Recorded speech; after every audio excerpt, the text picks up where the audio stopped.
Namaste, welcome back to Come As You Are podcast. I am Rome from Studio Rome, and I'm happy to have you back today for this episode, a very special episode, where I get to introduce you to my new friend, REIJK NILSON. Now, REIJK is a shaman based out of Europe, Central Europe, and he's got an amazing story about how he came to his place, and he is on his path today. And we're not going to mess around with any intro videos because this is a fantastic interview with a very special day, by the way. So let's get right to it. What's the weather today in Indiana? What's that? What's the weather? The weather today? We are a cool 64 degrees Fahrenheit. I guess So that it's would about- be, I don't know what that would it's translate about to Celsius. 18 degrees Celsius, right? Yeah. And it's partly cloudy with a little bit of rain scattered throughout the day. It's a beautiful, We have some- beautiful equinox day. Good transition for everything. Yeah. Hey, man! Happy birthday to Oh yeah, you. thank you. Happy birthday to you. Happy birthday. It is. Sorry, Yeah. I forgot it completely. That's fantastic. Thank you. Yeah, you're the third person to say happy birthday. Happy All the birthday. best. I'm wondering. Thank you. Thank you. May your family and you stay always healthy and you have a lot of abundance, luck, and light in your life all the time. You are on Mother Earth. Very kind blessing. I appreciate that a lot. Thank you. Yeah, especially coming from you. So, hey, what have you been up to? I mean, let's talk about you. What have you what's your normal day like? Let's get into a day in the life of REIJK. Okay, my normal day. Yeah. When people ask me what I'm doing, sometimes it's not easy to answer because I have, in the first moments, not always the right idea in which state of awareness the people are. So if I'm a little bit uncertain about this, I'm telling them I'm a coach. I counsel people during their life. And if I see in their eyes a more deepness, more depth, then I can tell them, yeah, I work as a spiritual healer and a shaman. And by doing so, you have not a regular day as most of our people normally have. The rhythm is complete another kind of rhythm. It depends on, yeah, you have actually, if demanded, no weekend because there you have might a class and some people around you which you teach, or someone pops up and said, I read about you, might in the internet on your webpage, and I feel attracted, and I'm in a difficult situation. I need a reading, something like this. And in between, we have our family. We teaching our things mostly at home. We have you see it behind. It's a kind of healing room, a shamanic healing room, where we can hold a specific level, higher vibration that's pretty. Yeah, it's positive and needed if you work with people to raise their vibration at the end. It's all about vibration and heart energy. And in between, yeah, of course, our family. We have 2 cats. We have kids. We are a patchwork family. My love, Christina Maria, is a gifted healer as well, and she's from the south. It's a Portuguese parents, raised in Germany, and I'm half Swedish, as I wrote, and Right. raised in Germany. So actually, it is a little bit like condor and eagle meeting together and flying. It's a good metaphor. Yeah, But yeah. it is, and we are doing this, and sometimes we are healing together, and we are in service, not in a way that you have your strict schedule. Anyhow, it wouldn't work. We have to be prepared that sometimes you have a difficult situation where people run your house, and then it could be that you have a week off and can care for yourself, prepare some things, and do your normal job and your normal things like any one of us have to do. So just to be in flow as it comes Correctly. naturally. Yeah. Yeah. Well, that's a That's wonderful it. way to be. Yeah. And to be in service is a wonderful thing, is a wonderful calling. What you cannot in the usual way is to plan like I have a job, I have a career, and I expect in this year, for example, this kind of salary and to go on business trips to there. And this is absolutely not the case. You have to trust, and you have to, otherwise you cannot be in any kind of flow. And this is not that easy, because you have to, I wouldn't say believe, because it's more about knowing that the spirit will provide you with the things which are enough for you. It is not always abundance in the way we experience abundance or expect it, but it's always enough for you. And realizing this and integrating this makes you much more calm than my neighbors often do, because they are stressed by the media, and I do not react on media anymore. They are completely off. So you have your awareness on the nature, as far as you have nature around you, on your people, and you have to care for yourself like you do. We have to stay clean for energy reasons, to care for ourselves. As a healer, I'm my best client, right? You have really, to be. I mean, you have to be. Yeah, you have to practice what you're doing. Yeah. In an ironic way, I often will forget to take my medicine. Yeah, whatever it is, I'm a very good counselor, but at the end, yeah, holy moly! But this is human. Yeah, so, it'd be a lot easier. I think like children that are raised in families like yours have a big advantage. You know, we are from a generation where this kind of thing was new, wasn't raised in our lifestyle. So we have to learn to reprogram ourselves to be more mindful, to be in flow. It's not a natural course, like you're saying. It's not very easy. You have to practice at it, because we've had so much practice of not being in flow.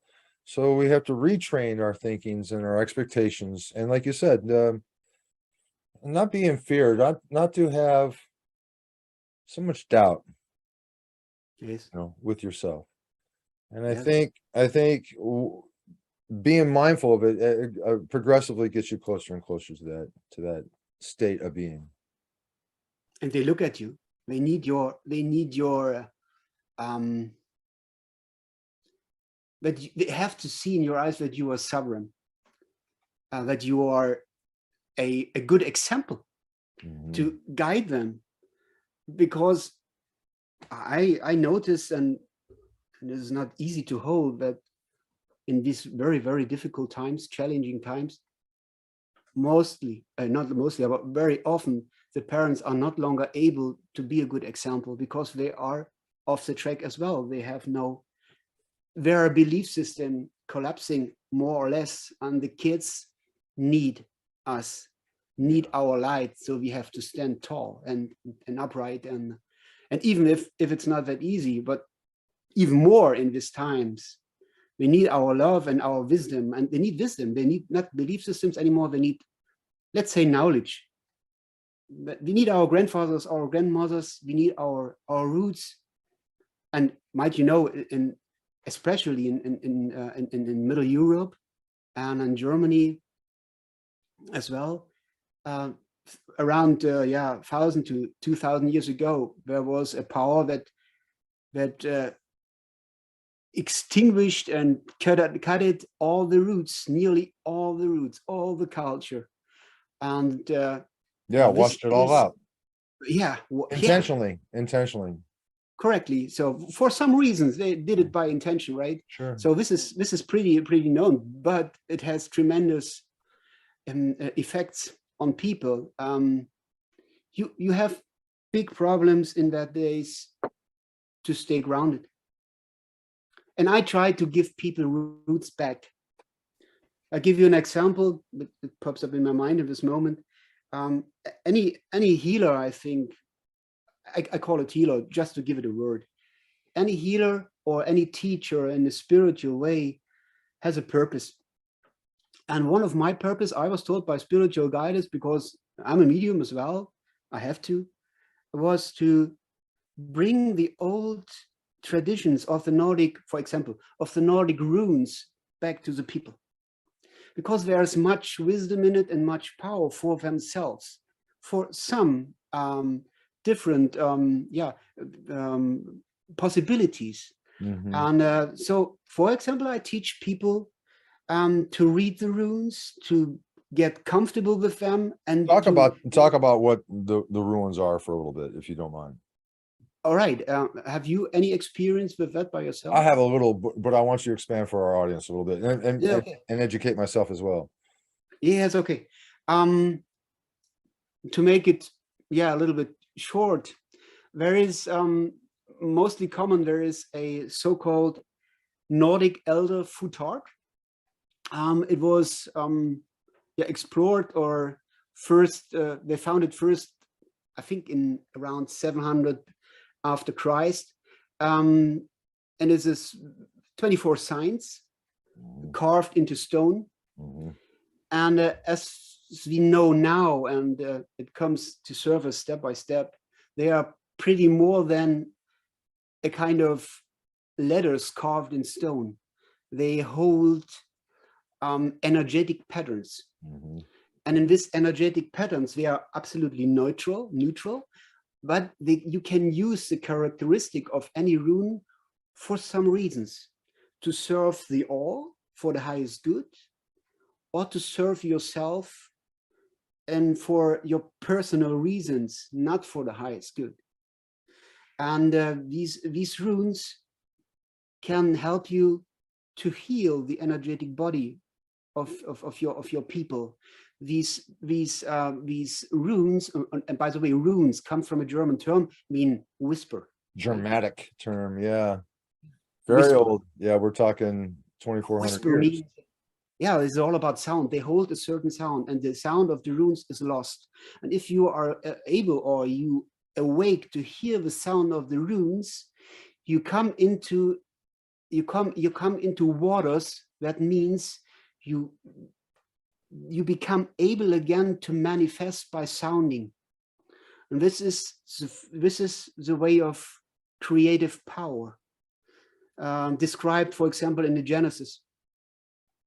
It is the same tradition, by the way. Right. It is all about manifestive power by sound, but for what purpose? First, there was the word, the sound. Correct. Frequency. Yeah. So is there today? It's still?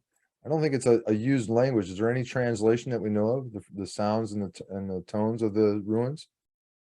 No, not the tones of the runes. As far as I know, some of them know the tones. They are mostly not audible. They are you have to listen carefully, like a cat, or like if you whistle for a dog, you have a dog whistle. You can't hear the sound sometimes. So you have to open your awareness to. You have to teach yourself, or teach to open your awareness to receive more, let's say, signals from the outside, to hear these sounds, because they are powerful. Like in the Hebrew tradition, they wrote the name of their god just in consonants. Yeah, they left out the vocals for some reasons, because the vocals are the sound, and the sound is powerful if you intonate in the right way. Right. Very difficult, but possible. And we are all sound. We are all energy at the end of the day. I agree. And if you realize this, you can heal by sound.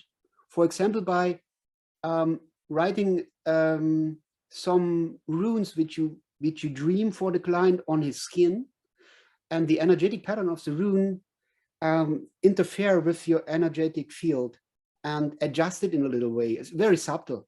And then it could go even into a restructure on a very soft level into the cell structure of the body. Not anytime, but it's possible generally. So sound healing, for example, is a very important thing for the future, I think. Well, it's something I don't know if many of our listeners know this, but sound healing has been part of ancient civilizations across the globe. Yes. All of them have some kind of connection with frequency and sound. And I think a lot of it's all been lost, and we can never get back to that. I think we can really advance our civilizations and really heal the individuals as much as the human race. It's one of those stuff that just has been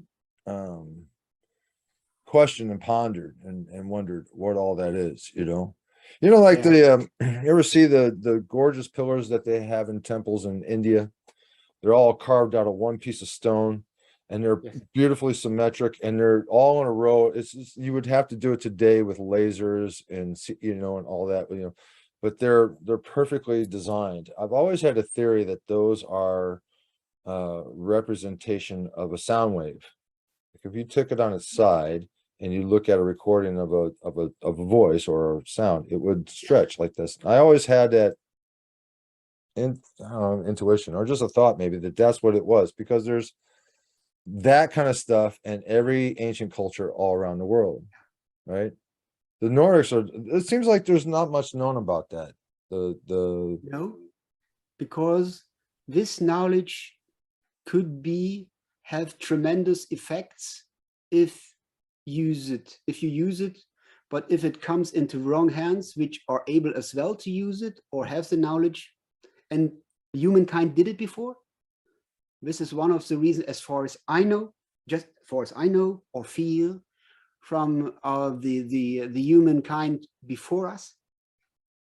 They use sound very effective, and they had their disaster with that. And so we lost the knowledge of this long time ago, before, as an antediluvian thing, before the Great No, Flood, I see what you're saying now. before the ice time. So I mean this era of the fourth, as far as I was taught, we are in the fifth humankind, the fifth humanity. So on the fourth, the Atlantean area, where was very good skilled in using sound, because they held this connection to the higher realms, and they could feel it and see it, like like a cat, for example, can do, but we cannot often. Right. So and there are forces who was able to use it, not for the highest good of all, and it was not a good result. Self-destruction. Yeah, there's a lot of theory about the past, the last civilization, that it was self-destruction, wasn't there? You talk about the five civilizations. That's a Native American thought. The Pueblo has the belief that we are in the fifth The evolution. suns, right? Yeah, the The fifth sun. fifth and last Yeah. evolution of man. And it seems like it comes closer and closer to reality now that we realize it. Yes, you feel The it. Yeah. cycles and the paradox and the peak of man's evolution. Yes. Right. Yeah. Been watching a lot of the I'm a sun watcher. Are you a sun watcher? A what? A Please. sun watcher. I like to, Yeah, of course. yeah. Yeah, of course. We are in a very high cycle of activity with the sun right now, and we are also going through the galactic wave, which creates a lot of magnetic changes in our universe. And it's interesting that this cycle is coming around. Last time it was around 24,000 years ago. And that's a magic number for people that know human evolution and ancient Yeah, history. the long count, eh? The long count. It's the long count. Yeah. So it's very possible that with the cycles that things are coming within our lifetime, we may see a change. I'm afraid of, but a little bit afraid that you're right, but yeah, approximately. Not Well, approximately. Probably yes. probably yes. There is a problem. We're long overdue for a lot of counts. The understanding of our geology in this planet, there's a lot of things that happens in repetitive systems and cycles in a timeline, and there's a lot of them that we're all overdue. The Pacific Rim is active, the volcanoes in the world are active, the North Pole is not in the north anymore. South Pole is not even in Antarctica anymore. They look like they're running fast and going to meet in the Indian Sea here soon. We see activities all over the universe with different planets flipping magnetics and having storm issues and plasma issues. So it's just an understanding that every cycle comes and goes. And I think, yeah, it's a natural cycle. Huh? right, yeah, it's an actual cycle, and I think that might be a lot of the understanding why so many people have shifted really recently. Yes. I don't know in your worlds, but over here in the States, it seems like in the Yeah. last 6 years, a lot of people have shifted. A lot of people have wakened up, starting a new understanding of things. Yeah, I feel it in the same way. I would like to have much more people in this state here in my country. I'm not sure how many, because you cannot count on the media. You just have to go out on the street or on the social platforms. What I know is we had, I think the US and Canada and face the same conditions more or less this summer, a very hot summer, a lot of wildfires, a lot of partially unbearable heat and high temperatures. And normally we will have a balance for this in the winter time. It is pre-announced, so we are facing maybe a pretty intense winter time with a lot of water. So the balancing power is going to be the water from above and from below, snow from above in the northern regions, and the water rising up from the air, from the soil, from Mother Earth. So we just cannot do nothing, just flow with the stream and be prepared. Be prepared as possible. Yeah. If possible. For all contingencies. Yeah. We cannot control the powers of Mother Earth. This is true, and it's changing rapidly. We see it all over. More aggressive storms, more rapidly hit, more often. It's just cycles. People don't realize it. Plus we are. I don't know if you know about the 4 turnings. We are in the 4th of the 4 turnings, so that's the turning of chaos. The cycle every 30 years or so. So, it's all coming to breach. We can get through this cycle. We might have a nice, peaceful, pleasant way to go. But I mean, as humans, we definitely have to do it as a collective. I just wrote about that this morning in my blog.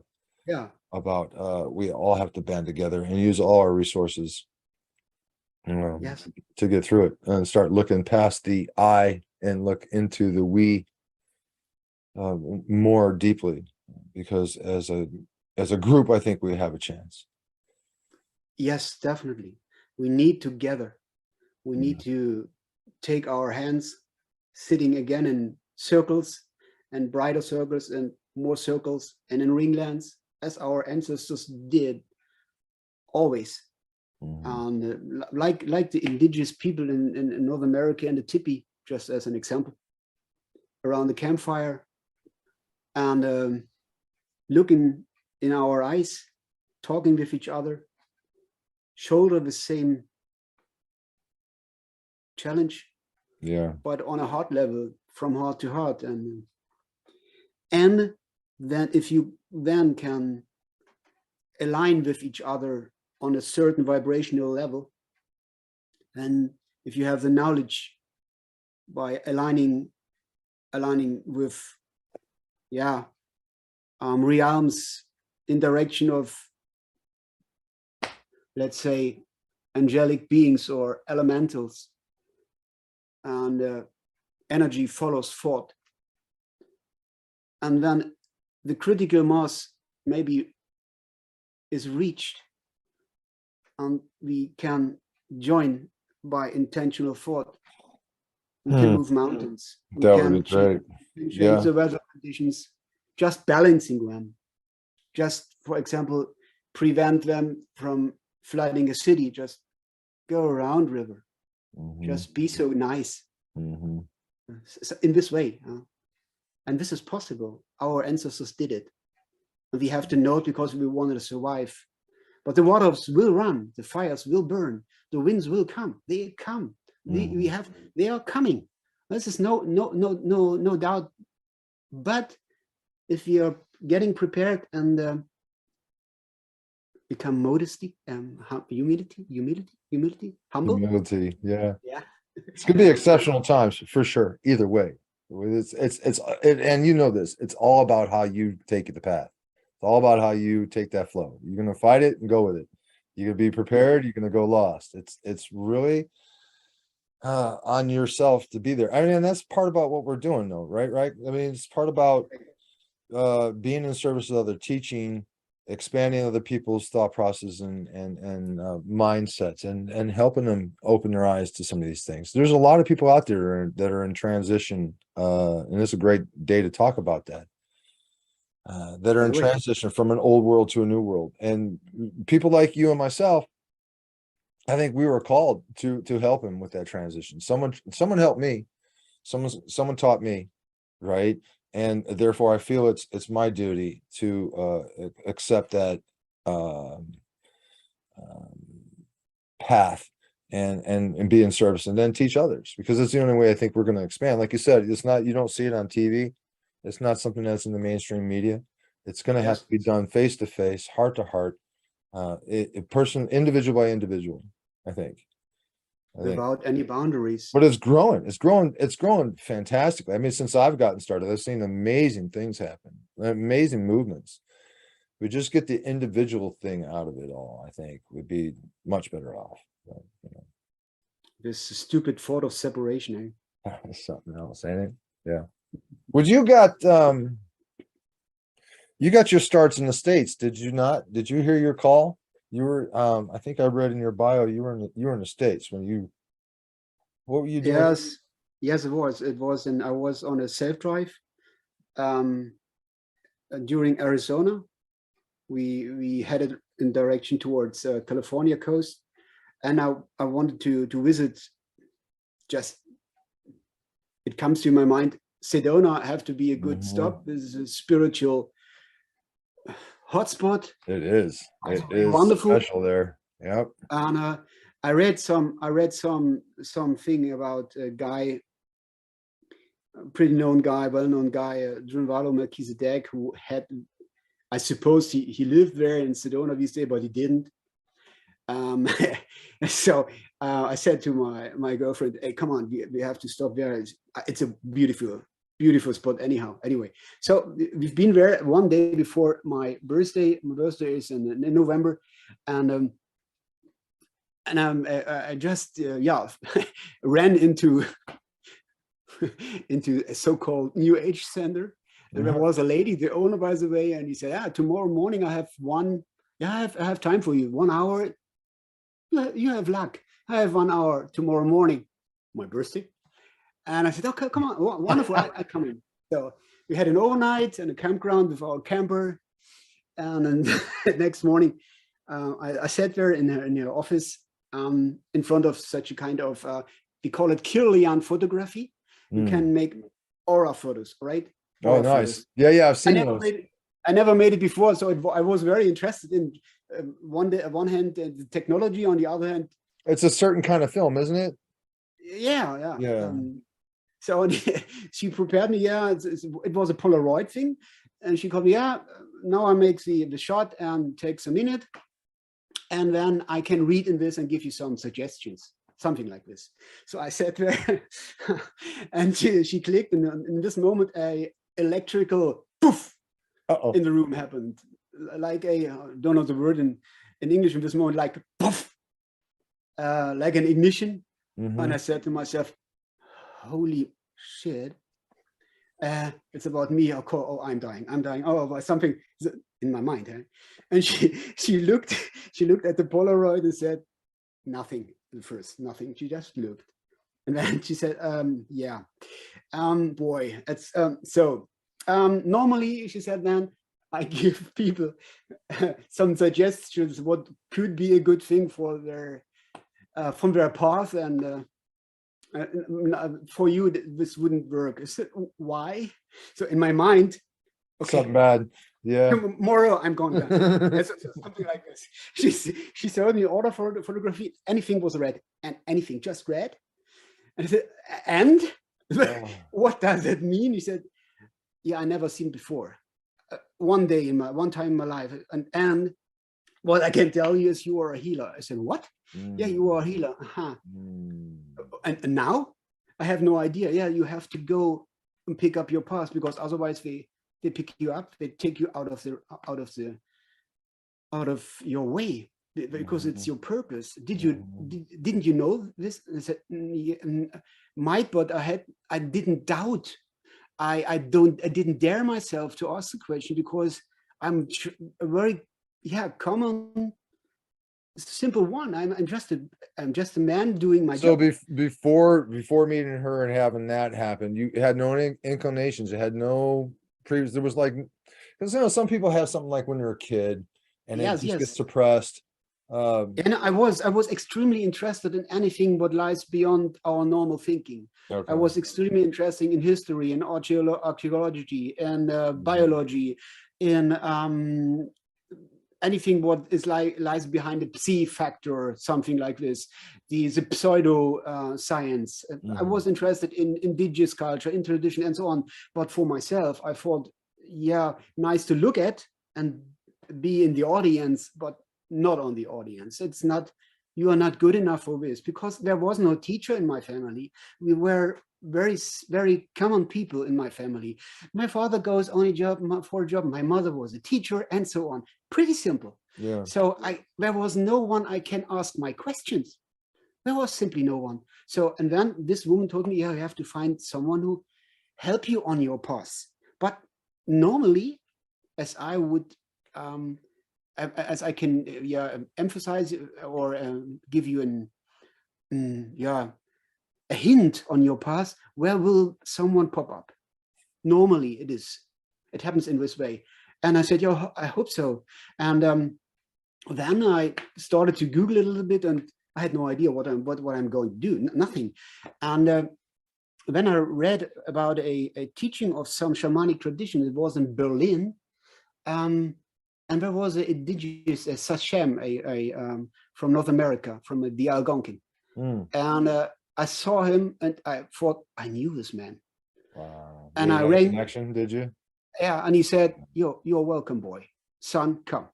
So I jumped inside a already closed circle of human beings, which are, in my eyes, very skilled. And I was a bloody rookie. Mm. I sat there in the round, a little bit shivering, completely excited, and he just smiled. Take your time. I see. He did not mention much more. I see. So I started my path, and he teach me. He teach me in a way that means waking up your own memory of your roots, of your Mhm. ancestral knowledge. Mhm. This was his job, and his other job, and I appreciate this much. He teach the people like me to open your awareness and your perception. And this is all about at the end. Open Yes. your awareness and your perception. It's all about awareness. And in the first time, it was boring for me. But I thought about, awareness? Why? I want to, I want to hear make some Right. I want to bend great spoons. things. Let's do it. But I had to learn to calm down and say, hey, come on, feet on the ground, root again. Yeah. You have the most humble one. Learn that you hold your own personality back, and you are you are in service. To realize this took me years. Yeah. It doesn't always happen right away. People don't. Sometimes it takes. So this was more or less the beginning of my path, right? Yeah. Yeah. Yeah. So, and other people have other paths. Sometimes they are similar. I thought then, with my more open awareness, I received mediumship, and then I could hear the people of my ancestors, and they told me, come up to Norway, come up to Scandinavia, please. Rejoin with your Yeah. I roots. was going to say that reroute yourself to where you were. Yeah, and so I did it really. I moved from Germany in a January to Norway.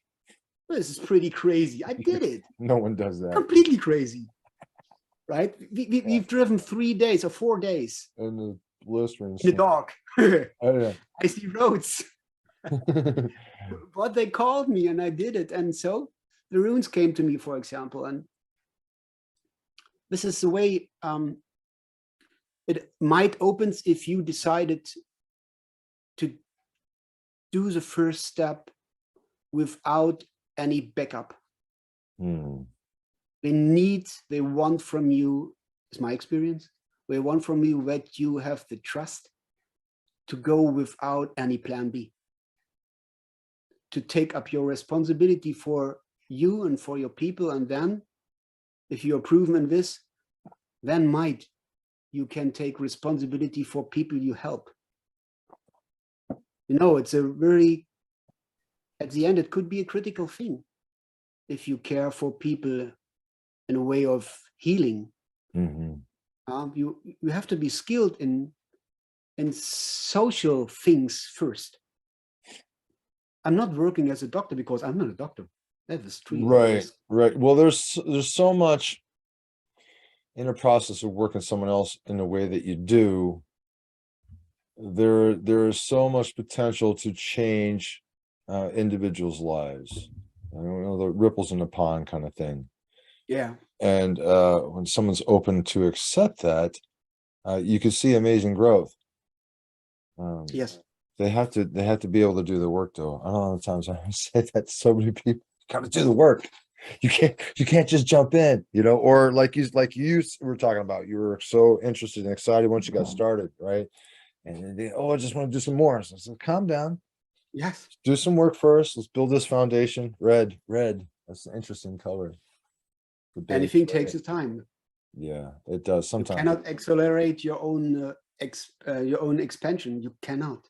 Well, there are some cases where there was a strong connection as a child, and then it was, suppressed, and then there's an event, a positive or a negative event, that brings this back to the individual, and everything resurfaces. Yes. Mix for a while where it's all confusing and understand what's happening, emotions, feelings, a change in lifestyle. But then when it all settles, they get it all back. It's like they've never forgot it. Those are join and click. Yeah. And those are, some exceptions. For some other people, it's I guess what we would call like a Kundalini event. And it could be more than one in your lifetime. That's how I became open to myself. And then, like yourself, something that's just a shift in path, an opening to a purpose that is just so clear and so crystal clear, you can't deny it. I guess this is correct. Certain ways, there's many different ones, but I think there's a lot of people that have experienced this that may not be open to understand it. But once you understand what it is, it's a lot easier to understand you found your purpose right there in Arizona. You knew exactly what you had to do, and without doubt you followed it to the course. And how much now after this that you went with it have you so much promise and benefit into your life to others, right? It's an amazing course. It's an amazing course. Actually, the challenges started after stepping on the path. I thought maybe my life was like someone else would assess difficult or challenging. It started actually with the decision to go on the healer's path. The challenges Spirit provides you, and as stepping stones, to lay it in front of you down, and you have to look at it, and you have to integrate it again, one after another, and it never stops. This. Yes. You never stop to learning. You never stop growing and expanding, and you have to heal your own wounds, and you have to release your own traumas. Yes. And there are such a lot of garbage in us, which mostly even not belong to us. It is from our ancestors, for example, which couldn't heal this in their lifetime because there wasn't time for it, or there wasn't enough healers or enough people to listen to them. For example, during the world wars, what was did to the people So the millions who passed away during this completely insane military actions, all these souls, they are mostly stuck in some astral constructs because they sometimes even not notice that their life was over. So, and you hold maybe some things, such traumas in your genes, in your genome, and in your DNA as well. And you have to release it for them. And sometimes you identify with these traumas, and it feels strange, and it takes your full awareness to realize it's not from you. It's from other people, mostly of your bloodline, for example, right? But can be that other ones click in as well.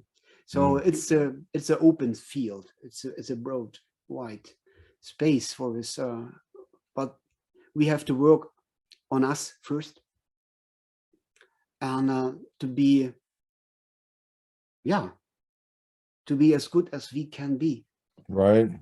Well, I've mentioned to many people before, and people on this podcast have heard me say it before. You have so much more potential than you know, and we've been taught everything wrong since the beginning. So to have the maximum potential that a human body has, you have to change things in your life. You have to relearn things in your life. I express and emphasize a lot about grounding. I express and emphasize a lot about proper breathing, proper diet, studying mindfulness, practice in, the 8 arms of yoga. These are all practices that are just been, dissolved in our cultures today, and has separated us away from our true potential. You could just see it in food alone and diet alone. Some of the poisons that they're putting in processed foods, and some of the things that they eat now compared to what they eat. There's no way that you can have a machine, say like a Ferrari, run it is complete optimism with dirty oil and bad gas and low pressure on the tires. It's just not going to be efficient. But most humans don't realize that they are not reaching their potential. And I think a lot of times, once they get that little taste of it, and they realize how much more is out there, how much more potential is, that's the key that opens up the door. Indeed. Right? Well, that's it. I mean, there's a lot to learn out there, folks, and the first thing to do is just try to relearn what you've already learned. That's the most thing I could tell everybody is you have to relearn so much stuff, and just practice that mindfulness. Yeah, let's say water. Yeah, learn about water. Water's a big thing, and that's a good segue, because we're going to this 20 questions you want. There was a question there that I had saw. Let me see if I can pull it up real quick, because we get these questions in, right, from people that follow the channel and people that follow the podcast. And there was one. Oh, yeah, there. What is the importance of water in your spiritual growth?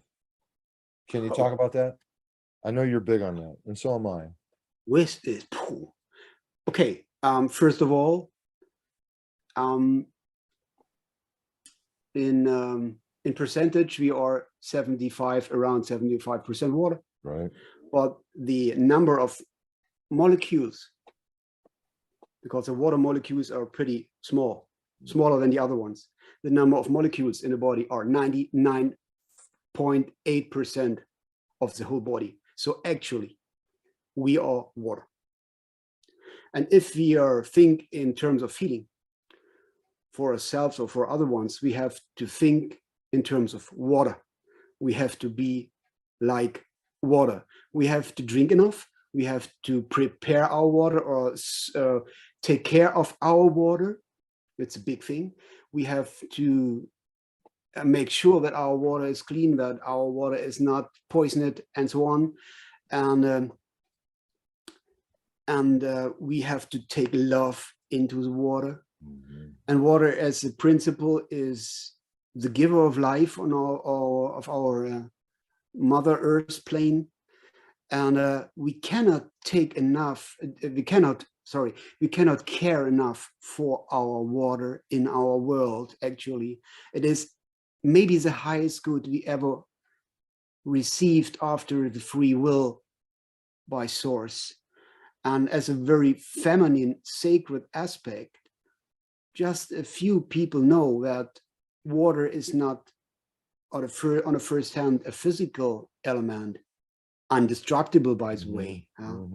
Water is non-physical, or on a universal scale, you can have non-material water as one of the most sacred things ever in existence. And I received insights.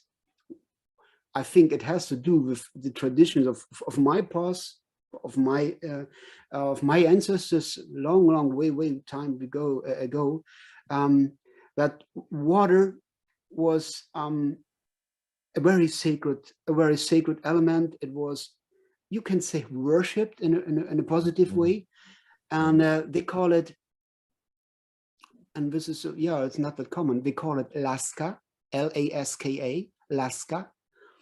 And the first humankind, as far as I know, right, is just a offer.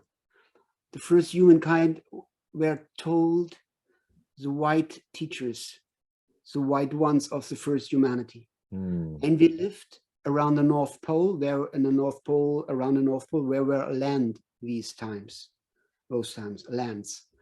And they call it the white immaculate land of the white teachers. And of the white waters, and they spoke the white language. And all around this, it was all about water. And they teach water, they healed with water, they wear water.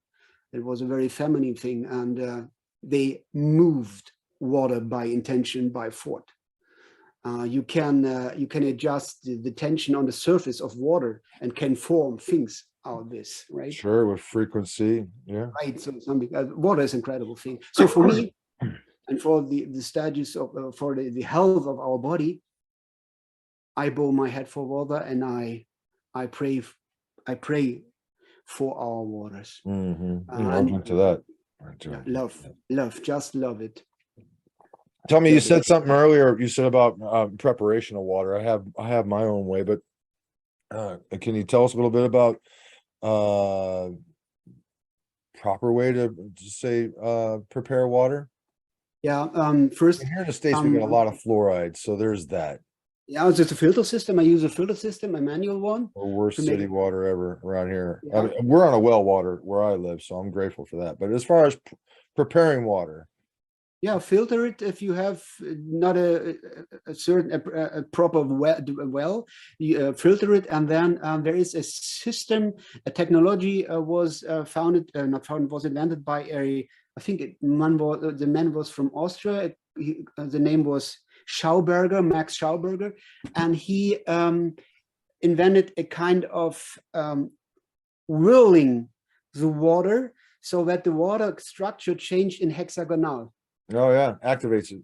Yeah, on hexagonal is a healing water that can take on a lot of your, let's say, poisons inside your body and take it on and as a load and leave your body with that. And it has a frequency that has a healing power in this. And the next thing is speak to your water, talk to your water, and bring by intention, right, love inside the water.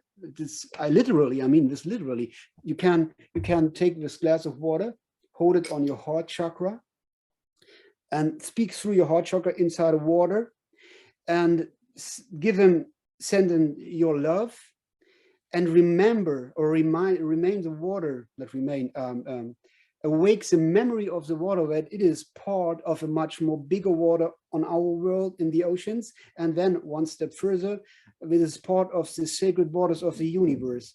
Just let the water remember, and the quality of the water changes much, and start to heal yourself. Very effective one way. That's good. I like that. Yeah.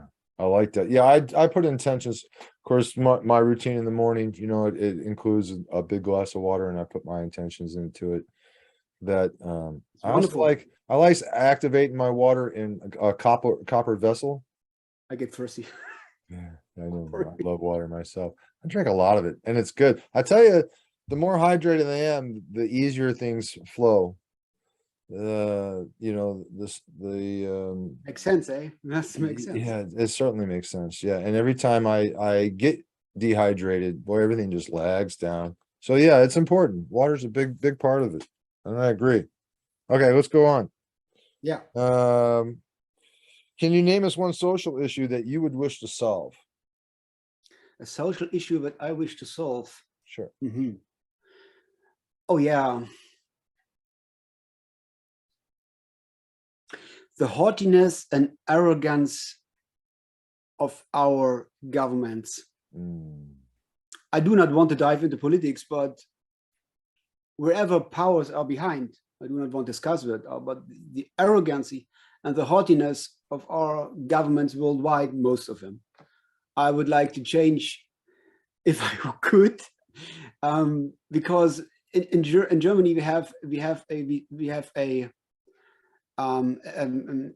kind of what is the word for it? If you a kind of word that tells you the fish starts to smell at the head. So the head of the fish is our government. If our government would care for the people and serve them as we normally have to do, it would provide a big impact in a positive way to our people. And they do not. Most of them, I feel, I see, they do not. So I would like to open their eyes and say, hey, come on, cool down. Feet on the ground. You are normal people as well. And you need your water as well. You need your food as well. And we are all a family on Mother Earth's plane. So blow your arrogancy and haughtiness away, because we are equal. How do you do that? How do we do that? I mean, show them. How would you select those particular individuals that have less trait to be? There's a strong theory, and it's been peer-reviewed study that power corrupts. Just can't get around it. Once you get the flavor, it's like an itch. There was a study back in the 50s in Harvard. It was, I can't remember the name of it. I've written about it before. What is the name of it? It was a study that took volunteers from Harvard. One group was prisoners and one group was prison guards. This is all fictitious in an office setting, and they took rotations and they just played the role. And after a time, the scientists, the researchers, were noticing that the people that were playing the guards got more and more aggressive with the people that were playing the prisoners. They took advantage of their duties, and they took advantage of their authorities, and they would treat these people worse and worse. And as time went on, it was a short period of time, they actually discontinued the study because it was getting violent. Yes, and these were just normal kids, just randomly selected. So it goes to wonder with politics or in power of any kind. Once you get to that level, how clean can you keep yourself? How do you stay away from the distractions and the temptations of self-serving greed? And it seems, especially here in the States, I mean, there is no doubt this country has just fallen apart as far as honest politics. You just can't get around it. There's just too much money involved, no term limits and all that. But I don't know, even if in the world, if there's ever been an empire or a kingdom that has not had these troubles with the authority power over exceeding their limitations, and not doing for the people. How do you fix that? We need some form of government, don't we? Do not listen to them any longer in any way. Stop media. Then put your focus away from them, because if you focus on them, we provide them energy. If people would stop, as far as it is possible, the consumption, to consume so much, and focus on local businesses. So you're saying it's more changing of the people than changing the system. Correctly. And change your vicinity, care for your family, for your tribe, and care for each other in what you can reach, and then join with others and go in communication with them, and do not focus any longer on them. And so they lose power even by the fact that they lose our focus, our energy, which we normally provide them. We have a system, and I do not speak about governments in this moment. We have a system, a kind of matrix constructed for us a long time ago, and let's say the most appreciated, the most wanted value is consciousness. They feed on our consciousness, and when we teach each other, love each other, open our eyes, bringing our brothers and sisters to the state that they, more or less awake and eyes wide open, and see that the emperor has actually no clothes, is naked, is just a lie, then we put away their power, and we vibrate even more higher and higher and higher. And if we vibrate high enough, they have no access to our system any longer. They try to keep us in a vibrational state, low frequency, extreme low frequency, like Elf, wonderful, and the harp shit and so on. It is pretty known meanwhile, but in the 5G, I do not want to talk about it, but it serves the same purpose: keep our vibration low and keep our mind under control. And if we stop to focus on them, pay not attention anymore, and just on our clan, on our people, we take away their power from us, and we take it back. Actually, take it back. Sorry, take it back. Sorry, take it back, and by doing so, even if you act in a state of KDIUCL, that means cosmic, divine, infinite, unconditional love, like Maria Magdalena once did. If you act in this way, then you receive the ones who are able to do or to serve in this way, to live this. Then we receive the authority for a kind of mastership which opens specific tools delivered by source, which as a precaution needs a high responsibility for the powers which then delivers to you, like a Yeshua had as a tool. But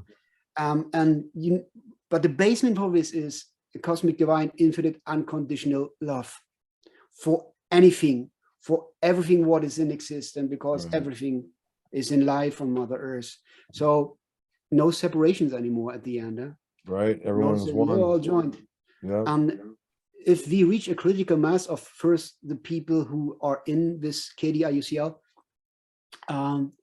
when we can effect a lot more, like we do in this way, just talking about this and spreading the knowledge out in the world with our means, and other ones do as well in this moment, and afterwards we know this is the way it works, I feel, because the king always has the last move, and they look at us. A lot of them look at us because Mother Earth is the center of a big, big experiment, a very sacred experiment, and we have just one shot. And I'm not talking about our physical expressions here on Mother Earth. I'm talking about the much more numbers of beings on several layers which pay attention to what is happening on Mother Earth right now. A lot more than we have incarnated on Mother Earth. We are in very crucial time. You feel this, I see it. Yes, yes. And the energy comes and said, yeah, talk about this. So, by doing this, for example, I was in the healing, just pops up in my mind. I was in the healing with a man needs help with a physical issue, and from one moment to another, I let through if something came and I feel it is love based, and I started to intonate into sound, and the man afterwards, just intuitively, you're saying? Yeah, and the man noticed that there are built up colors inside the room around him, and I figured afterwards out that a kind of rainbow medicine was given, a kind of initiation. Just by holding a specific level of love, I can just imagine that I received, the authority. Okay, now we give it to you, because it's a powerful tool. Do it by sound, and the rainbow medicine can affect on a very soft, subtle level his subtle body, and works afterwards and heal him in whatever it is possible. Just it depends on him as well, on the people as well. You're willing to accept, right? So, and this just came with a surrender in love for the highest good of all. And then when I pray, I try to include as much as possible, to give the value to the people and said, we are all one. I do not want to separate or exclude someone. We are all children of Mother Earth, and the plants included, the animals included, the soils, the waters, and so on. And if I do so, I know I was told we address it to the boss level. The more you include, the more powerful it gets, it becomes. And we can do it. So if you include anyone, the one in front of you is included as well. This is the way I'm receiving this. And if you are in love and heal in love, or just serve in love, let's say in this way, you have enough energy. You do not lose energy, never, because this is a never-ending source comes out of your heart. This is, you stay connected to the universal grid, and they provide you with enough. Well, the universal energy is endless, and once you tap into it, you figure out in your own individual way how to resonate and how to get into that. It will change your life. It will change your life, right? Yes. And some have a little bit of resistance, a little less faith than others, some blocks, but it's all certainly possible. Everyone has the ability to get there. It's just this is let me ask you, let's get some of these questions out here. Talked about your spiritual mission. Oh, here we go. This is a good question. You mentioned your birthday. It is my birthday. This is a good question. What was your best birthday ever? That's a good question for you. I already talked about this. Yeah. It was the birthday in Sedona. Yeah, that was a great. And the evening we spent together in the Mojave Desert. It was unbelievable night sky. It's there's no light pollution, so you get to see everything out there. Correctly, yeah, it was great. Yeah, and I love this scenery, and I love the country there. I love the land. We drove with our pickup through the lands, and I heard Neil Young because one of my favorites. I love it so much, and it was for me like a dream. And I knew in my mind, 2 days later, man, or 3 days later, we arriving in San Francisco, and this is my dream town, like a child, eh? And I knew where is the Golden Gate. Yeah, baby, you got it. And I was so wow, wonderful. And therefore, All this jacked up. Yeah, sure. There was a lot to do. So what, all right. What advice would you give? What advice would you give for someone who's interested in being a shaman or shamanship? You there's got to be some kind of I'm sure there's a lot of research out there, but personally, what advice would you give somebody? there are a lot of different traditions, and every of these tradition has its right to existence. There is no difference in worthiness or in this is more better or than the other. This is the first one. Every tradition reaches the one who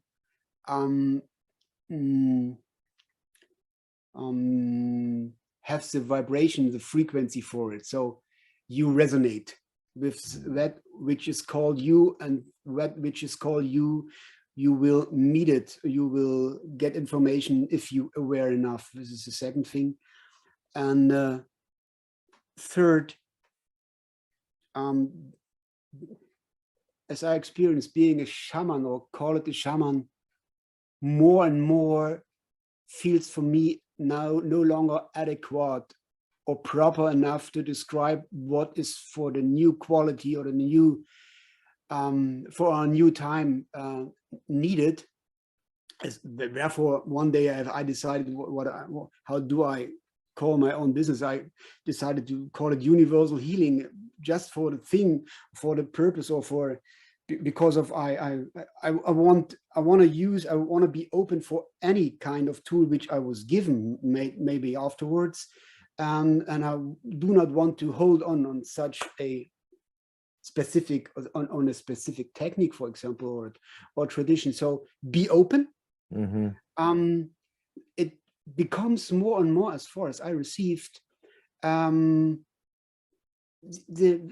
traditions merge more and more. So there was for decades a lot of influence from for example, of the indigenous people of the South, Latin America, North America, into Europe, or Asia, or the Western world, and now it's started to swing back. So we have, to say one thing that I experienced, you could describe as a hype during the last 5 years in regards to Northern mythology, for example. Northern Viking mythology, runes thing, like it's been a big popularity, especially it turns TV, out movies, kind of entertainment. Yeah. But it reached regions of the world where it wasn't before. So it means things come to surface. Sure. You have to just divide the authentic stuff from the unauthentic stuff. This is another thing. Yeah, you got to be careful then. Listen to your heart. Let me ask you, what is there signs when you can tell a shaman's not authentic? I mean, obviously, you want to resonate with it, but there's got to be some kind of telltales. Yeah. Because there's a lot of tricksters out there. A lot of people, working the system just for their. First, we are on service. And first, we are not acting on a commercial base. We have to live. There have to be a balance, because I spend my time. Right. The time is the most worthy thing I ever have. It's the time of my life. This, no doubt about that. But the first thought of someone should not be the commercial stuff and how much it costs, for example. Then you have to look in the eyes if you can, because the depth, the more you have the depth in the eyes, the more you can see an unending soul. More authentic it is, as far as I experienced. Listen to your heart. If you feel good, your heart tells you everything. And if you aware enough, you can literally ask your heart. Right. if you feel comfortable with someone, I feel comfortable with you from the first second. Yeah, no, really, it is. Yeah, no, we connected right away. I knew that right away. And in this way, it happens because you listen to your vibrations, you listen to your resonating system, you listen actually to your universal essence, which tells you and holds the whole knowledge you ever need. And if you're not sure, then stay tall, left hand before right hand, the greetings of the Atlanteans, yes, and ask right or not, and your body will react. If I do not get the right decision, sometimes I use this because my heart knows. And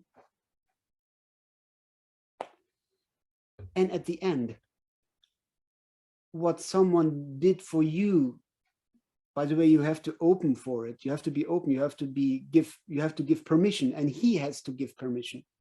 He has to ask for permission. He or she. And healer has to ask for permission. There's no chance, there is no right to violate your personal field. We have to respect this first.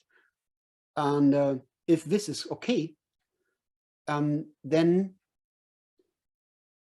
the one, whoever it is, which gives service to you, who gives service to you in what way you ever choose, or she may offers, should at the end matter, should change the vibration of you. Because if you are a good craftsman and you are able to build a wonderful sounding drum, the one who pays for the drum do not want a drum which do not sound. So I have to take care for this. And if I do not matter, I'm very honest in this. I ask people, give me a response. And if someone is very disappointed for what reason ever, yeah, there's a wide range. I then sometimes said, okay, no problem. We can stop it here. We do not need that, but I repay you. It's no problem. I would do it because for me the most important thing is that someone feels good with me. Yeah, you want that karmic energy. Benefited. Be clear, yeah. And he can tell afterwards, I met REIJK. It was a good one, and by the way, it helped me in a certain way. And even if I can provide him some knowledge for whatever, even for water, for a plant medicine, for whatever needed. Yeah, that's a good way to do that. This is what I orientate on when I would choose. And it has to feel good in your heart. It has to be good. That's good advice, because if it doesn't, if it feels forced, or if you're seeking too strongly, it could force the situation. Yeah. Have to come easily. Yeah. All right. Here, let me ask you this.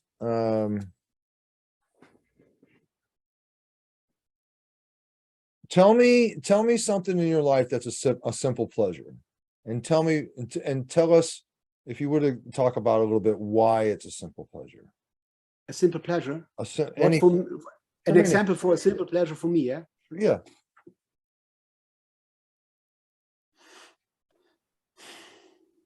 A simple pleasure for me is having a good sleep. Nothing like a good sleep, because it provides me not even peace for the next day. It provides me with the energy I need for my life and for my people, to be in a good mood for the children, to wake up with a smiling face, to have enough power to serve my woman, to serve my children, and do my job as a man, the firelighter and the hunter, and the things. In an archetype thing we have to provide, and as well, sitting on a riverside and watching the river flowing. For me, it's incredible, wonderful. I need this. I like to go for fishing for a long time. Meanwhile, I do not want to fish anymore. At least I need fish to eat for surviving. Mm-hmm. But now I want to look at them, watching them playing in the water and watch the waters flowing. This is for me pure medicine. Yeah, that's And nice. a walk through the woods, especially after rainfall. I love the smell of the moisture in the air in the woods after rainfall. This is incredible. Yeah, I'm much the same. I live in the woods, and that is one of the things after it rains or in the morning dew. Just magical time in the woods. Yeah, I'm with you on that. The voices and the noises. I'm with you on that. Okay, let's get on here. Give us I see the drums behind you. Those are awesome, by the way. We're gonna have to talk about that after the podcast. So give us 3 tools you could not do your job without. Okay.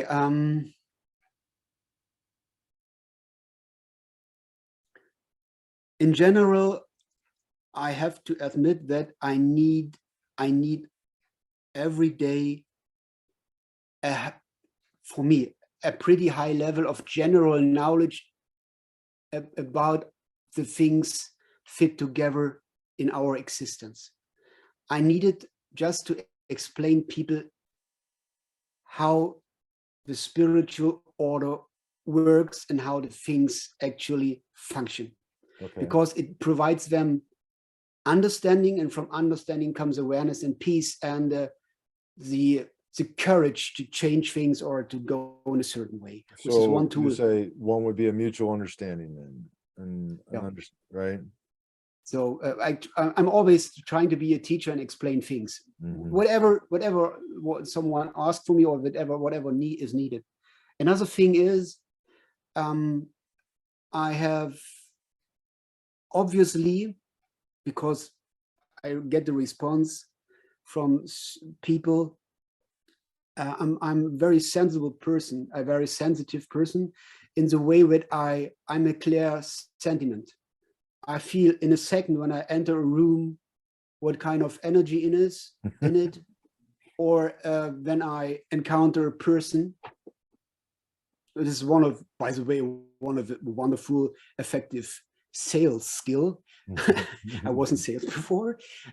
Just to feel the one and what is needed to handle him in a good way, and to be, I need this today, this sensitivity. And I need my voice. Even if I am not a, I must laugh, because do you know the Naked Gun movie? Yeah. Enrico Palazzo. Nilsson, the first one, one of my favorites ever, and this strong scene. Came into my mind. Even if I'm not Enrico Palazzo, I'll have to go back and watch that. I haven't seen that in a while. Nilsson, right? Oh my gosh! Absolutely not. But I love him. But I use my voice for several things. Intonating light language, which just runs through my system and I let it out. I'm inaugurated and initiated, and especially in 4 different totem energies: the deer, the wolf, the eagle, and the bear. And they have different qualities. When do you use them or contact with them to ask them for help? And as a side effect of this initiating, and if you are able to hold it, by the way, I starting to, sometimes, not every time, I started to transform a bit into this being. Actually, the being comes into me, and my person step back, right? So I step back and the bear come into me, and then it could be a little bit scary for someone who is not prepared, but I prepared the people before, and I need my voice, because I let a spiritual power through in trust, and the voice of the being, or the voice of the light being, or the energy, goes into the etheric body of the round Mm-hmm. or the one in specific and works. So I need my voice. Even if I calm down someone and said, hey, mother, calm down, you are safe here. Right. I hold you, right? So I need my voice. Right. Yeah. So there's no technological tools or no implements that's needed. No, Everything you have I can, but is this is everything not you what need I, is there. yes. Yeah. Yeah. You just got to tap into it. We talked about that already. Here you go. Tell us about the most underrated belief. Underrated. Underrated. An You underrated mean belief. underestimated? Yes.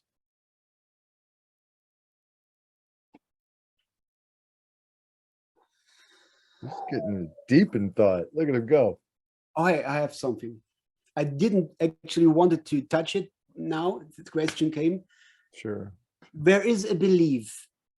Actually, for me, is a kind of knowledge because I cannot verify it completely. I'm not able to do, but it's more a feeling. Okay. There is a belief, let's say belief, that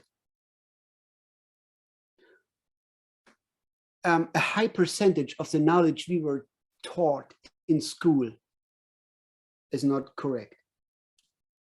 It's just an entry.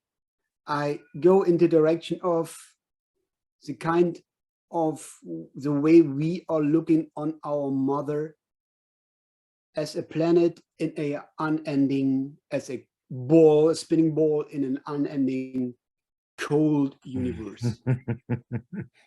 Yeah. For me, it is not right. I take in this moment, I take the Bible, the Genesis, the first lines literally, because they describe exactly for me what happens one time, long time ago. In the beginning, the spirit of, let's say, source. I do not want to say God. Sure. Spirit of source hovered above the waters, the universal, non-material waters. Laska, we talked about this. Mhm. Hovered above the waters. And then he divided the waters in one above and called it the firmament, and the one below. And in the midst, he decided, or he emerged or let come to the surface Earth. Swimming, more or less swimming on the water. Earth swimming on the water, not water swimming on Earth. Mm-hmm. So by diving in this constructual, in this fort, if you consider it a little bit more, I one time, and it's not a long time ago, by working on a knowledge in the medicine of grandmother bear, I had a realization. It hits me like a bomb. In Germany, the womb of a mother, the womb of a mother in German language, literally calls, the word in German is Gebärmother. Bear means bear. Mm-hmm. Gebärmother. So the womb is a bear mother. And as I know that the German language is an origin root language, not a Latin one. It's a root language. So they take care of the language because it tells us in certain ways truth. And then I realized that this is not by coincidence. I realized for myself that we are living a womb of a bear mother. She has many names. For me, it is a womb of a bear mother. And the firmament you have to take maybe literally as water. Right. And we are in the womb of a huge mother protected us. So long as we reach a certain point of a development or expansion that we can leave, let's say, the eggshell. Mm-hmm. And I know it's polarizing and okay, but no, that's like the theory of the Matrix.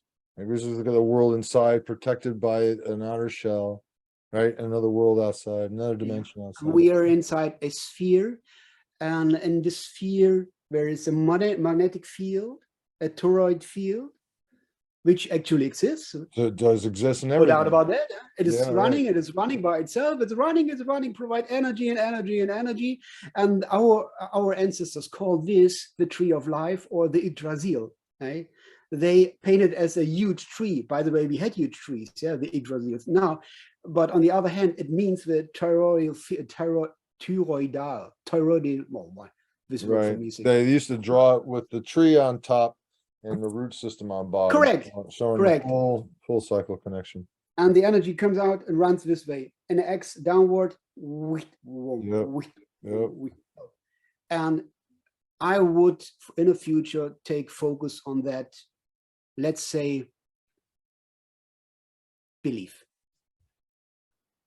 It is underestimated. They're very underestimated. I agree. So that's good. Yeah, just leave it here. Here's one we ask a lot. This question comes in a lot. So definitely put everybody in perspective. If money was no object, name one thing that you would do. Like if you didn't have to work for money, if you had, I'll say, if you had unlimited resource and funds, what would you do with it? I would offer my knowledge. I would offer my knowledge for teachings which are necessary for the daily life. I would offer my skills for healing, and I would offer my spiritual knowledge as well as guidance potential for our new time, because I know someone like me has to serve this purpose. And if there is no money anymore, and we will face this, I think, in the near future, maybe, then I will take on the opportunity and said, okay, here I am. I try to guide you, offer my service, and hopefully someone I can help will provide me then with the daily things, like the bread I can bake by myself, but the daily thing I need for my family in exchange. And I know and I trust it will happen. The lying aid will flow again. So I'm not a wood chopper. I'm not a hunter anymore. I'm growing old. I do not want to hunt anymore. I would, but other ones are much more faster than me. And I do not want to hunt anymore because I like the animals. But if necessary, they are, for us, like the plants as well. They are living beings. We have to honor them as they are. So I hope it would work in this way. That would be nice. Do you well, let me ask you this. It might be different for everybody, but how you mentioned your conversation with how you got your calling. Now, how do you receive a call? How would you perceive one would receive a call to be a healer? Would you be, I mean, it's gonna be different for everybody. It was certainly different for me than yours, but do you think there's a specific sign in one's life that is telling them they need to run this path? You mean, is there some omen which reminds you or which wakes you up? It could be a different, yeah, sure, that'd be good terminology for it, sure. Right. If you were taught, and most of us weren't taught in this way, unfortunately, if one were taught that everything around you literally tries to communicate with you because it's all from source, it's all by spirit, then firstly you have to just be in awareness and perceive what kind of communication going on around you. And this kind of communication will permanently provide you the information. For example, if the spiritual world will remind you, hey, you are a healer boy or sister, start your path. There, it is not necessary basically to become a medium, something like this. If you're a sensible one, you just have the wish in your heart to help people in one way or another. Made as a teacher, made as a craftsman, you have just to observe yourself. No, I agree. For example, I was a young boy, and from the beginning, I did not think about that. From the very beginning, I wanted to help my people in the class, at school, and they laughed about me, but I couldn't stop with it.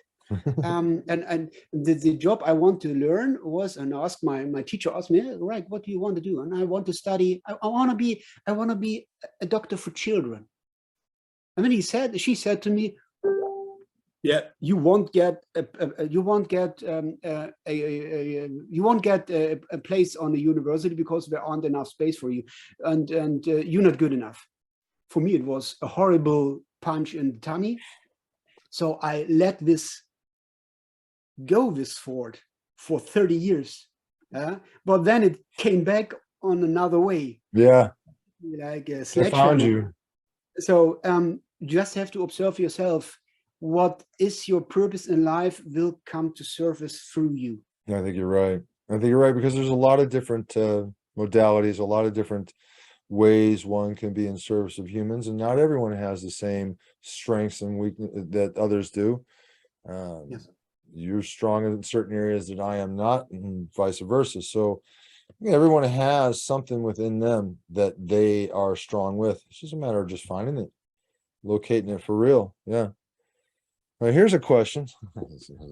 This is from Telegram. You're gonna love these youngsters over here. This is kind of a simple one, right? Ready? If you had invisibility powers, what was the first thing you would do with it? You like that, huh? Yeah. They're not all serious questions. Invisible powers, what is the first thing I would do it? This is always an interesting question. Yes. All right. I would. I'm going to tap into REIJK's character now. Yeah, I would create in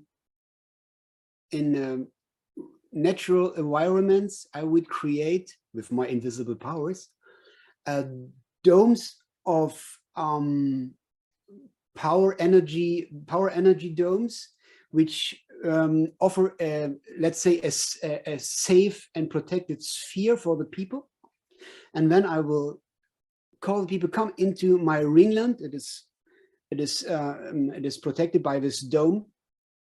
And then is everyone who followed this, I hope anyone, I would start to reforest, to reconstruct, to push the vitality of Mother Nature so strong that they would bloom like nothing else. That's awesome. That we have woods everywhere, and the rivers flowing, and the air bursting for fresh moisture, and so on. This I love it. I love it. And afterwards I said, come on, let's open the window, come out now and celebrate.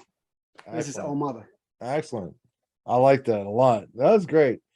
Okay, here's one. This is also a good question. If you had a choice of your last meal, what would you pick? A choice of what? Last meal. The last meal? Your last meal. The last meal? Yeah, your last meal.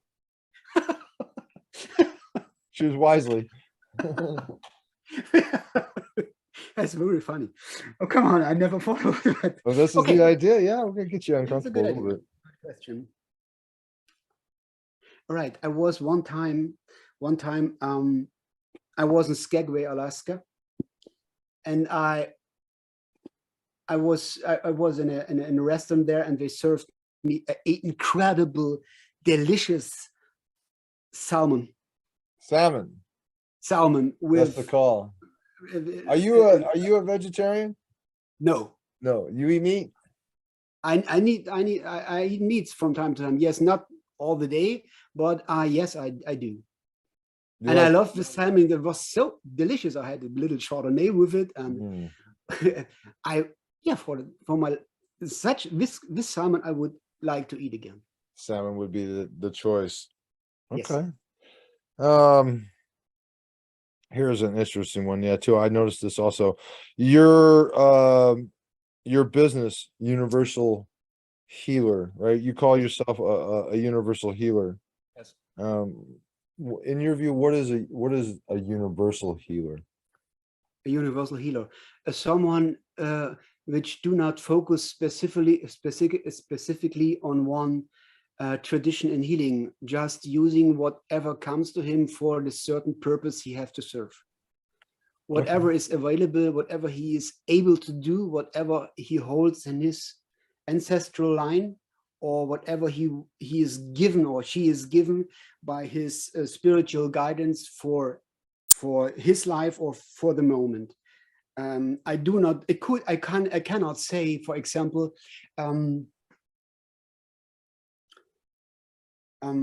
I am a shaman working with ayahuasca. I have no idea working with ayahuasca, just as an example, Right. because I would use plant medicine if I am skilled in this, as far as they are needed for something, but I would be open every time for anything, for everything. What I would be given for the certain situation, for the occasion and the purpose in the case of a being which needs some kind of help, or for a group. There are specific tools I use again and again and again, like working with singing bowls, or working with runes, or working with, as I mentioned, with the medicine of totems. But I'm not fixing that. I'm open.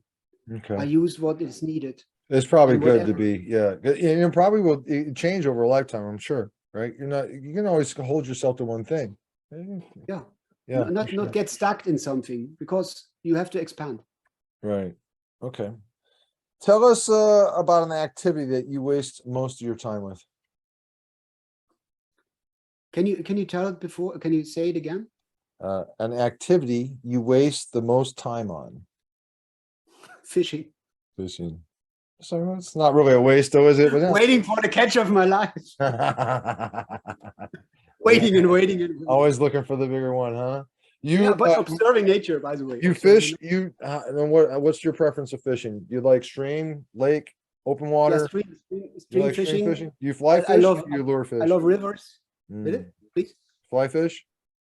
Yeah, we have a certain kind of fish here in Europe called, I think you call it walleye. Walleyes.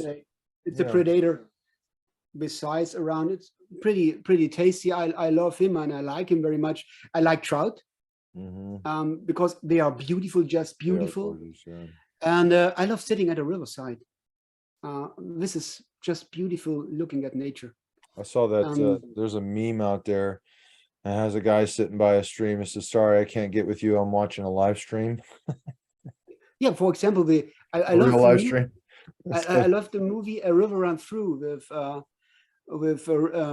by Robert Redford. It was in the Snake River in Montana. I love this movie. It was all about fly fishing. That's good. This is a good thing.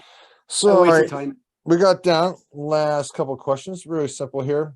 Yep. What are your must-have qualities in a friend?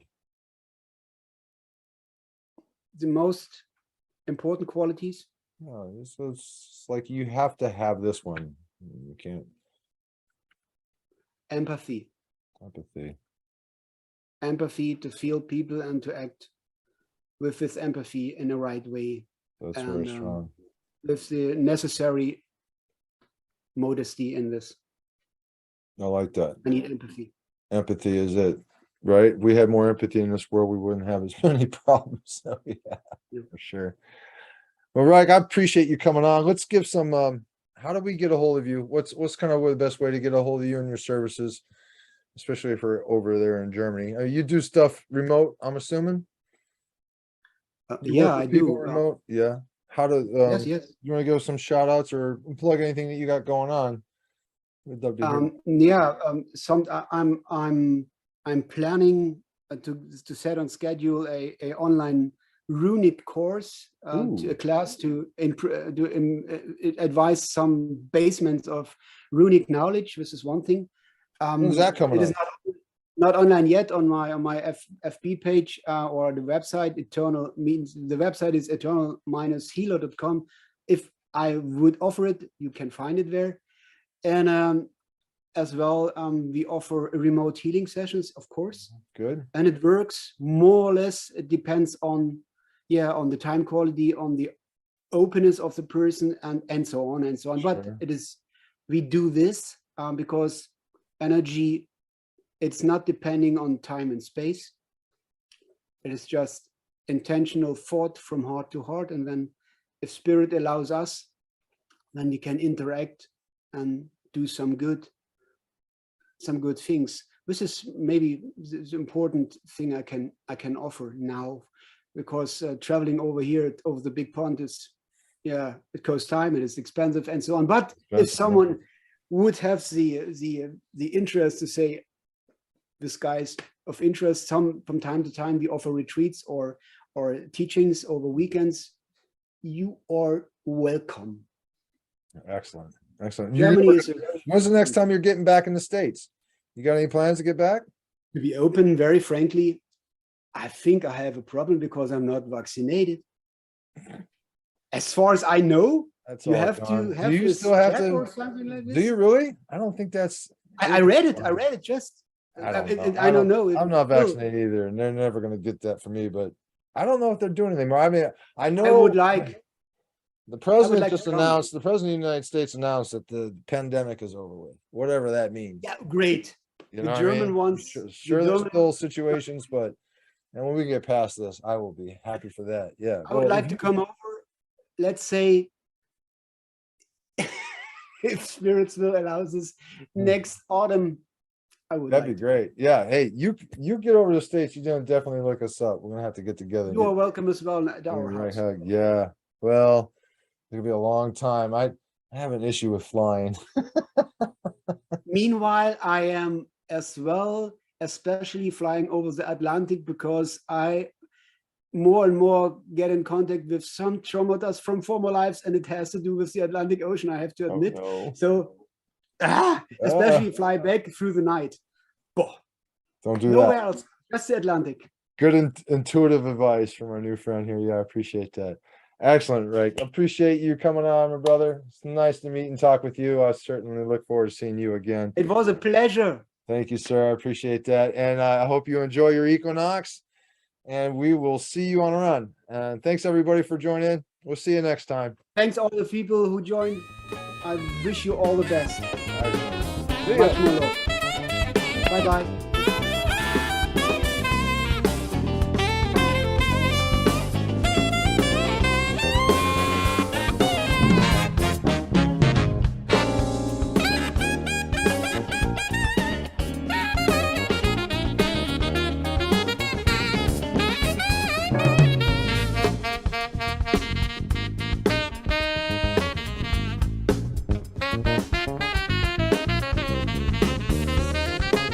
Hey, man, happy birthday to Oh, yeah, you. thank you. Happy birthday to you. Happy birthday. It is.